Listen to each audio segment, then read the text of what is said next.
Nani alingi ekosela phénomène makambo congolais mutema zu eleki mutema mabe eleki wera nsondo yangia mamakanda lobi embadi ezali nango luvuno.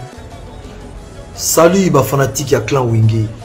Nina longo la confusion ezole kana ba réseaux sociaux par rapport ya événement au bamis bazozela ya fait rigola na stade de Martyr. Nga d'abord na kosenge loko mona tous les fanatiques ya clan Wenge. Pour ba événement ezambu ko fait rigola.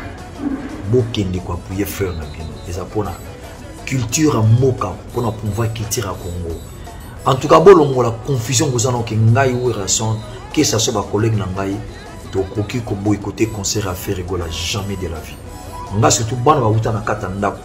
na ozala contre bangote que ça soit des problèmes natala ka lobby natala ka relève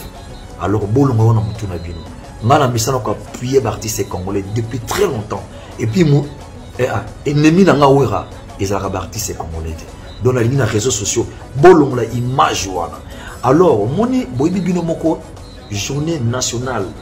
du poisson ezala chaque année na vende kaka moi ça fait 5 mois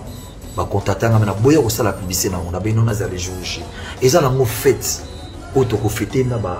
pêcheur to dia ba misi na ba musicien et ça 1 heure du temps ce que s'il abou na zo na nga parler ce temps pe ko sala na ko sala peso na nga pour encourager notre jeune frère mais na moni bol mo sala ngo boule bo créer ba fiche non et ça ou raté ou era jamais azalaka ennemi ya bana ya bota na ko sala moti bolongola na sengi na bino